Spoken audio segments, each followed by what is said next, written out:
yeah, we're the ZK Social Recovery team. We're kind of going through a rebrand exercise at the moment, so some people also know us as Secret Guardians. Anyway, so I'm Tom. I work at Aztec by day. They're somewhere sat over in the corner, I think. And then, guys, do you want to introduce yourselves? Makoto from ENS and Kickback. And I'm Yanis, and I work with smart contract wallets mainly, so we combine everything. Yeah, exactly. So we came with a problem statement. So smart contracts these days, smart contract wallets these days, so you can think of things like Monolith, Argent, increasingly have this feature where you can nominate guardians. And these guardians, basically, if you lose your private key or you lose your access to your smart contract wallet, these guardians can restore you access to your wallet. So they're in quite a privileged position. But talking things through, we quite quickly realized that these guardian addresses are stored in public on-chain. And so anybody on-chain can see who your guardian address is. We think that's both a privacy concern and a security concern. So we set out to try and fix this. So to do this, we basically rely on zero-knowledge technology. So Yanis has built a proof-of-concept smart contract wallet, and then I've integrated some zero-knowledge stuff into it. And Makoto's put together helped draft this front end. Along with, we're using a tool called Sol.ui by RAM, which is really, really useful. So yeah, check it out. Anyway, so how does this work? So normally in a smart contract wallet, your guardian address is stored on-chain in public.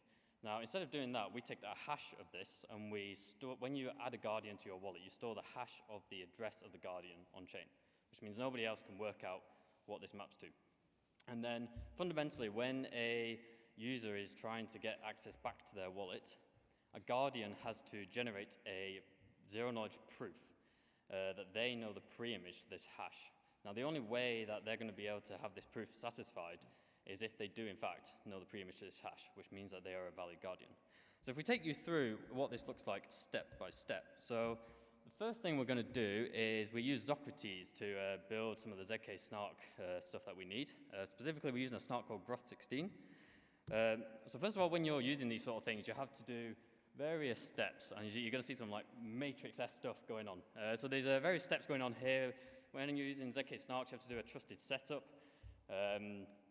where you're basically creating some toxic waste and some of the crypto points that are used in this. We're creating a proof here, we're computing some secret information, and also generating various keys.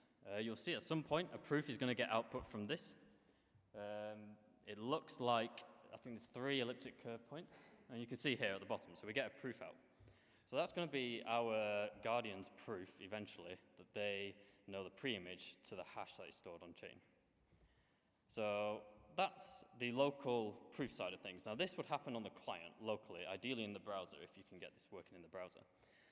So the next thing we built was ZK Social Recovery as in the app. So this is connected to Rinkeby, and it allows you to deploy one of these ZK wallets, as we call them.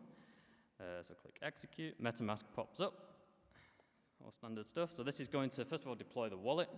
It's then going to deploy the associated verification contract. So when a guardian calls recover on the ZK wallet, the method is going to static call out to a proof verification contract, and it sends the proof to this. This verifies that the ZK Snark proof is correct, and if so, the normal mechanics can continue. So we're on Rinkeby, so this might take 30 seconds, something like that. But basically, once you've deployed this wallet, you can then interact with it. You can get state. You can, I think MetaMask is requesting my signature. So it's also deploying the proof validator, so it wants 2 signatures. And then you can do various things. You can send just as a normal wallet. And then we have to set our proof validator. We have to link these 2 contracts together. This will ideally be abstracted away in a future version. You can add a guardian by adding this hashed address that we talked about. It has to split into 2 segments at the moment, some technical details. And then eventually, once you're working through this flow, you can then call ZK recover, where you pass in some of those proof variables that you saw on the iTerm terminal. Anyway, so that's ZK recovery. It's on GitHub. Feel free to check it out. And yeah, thank you for everything. It's been great.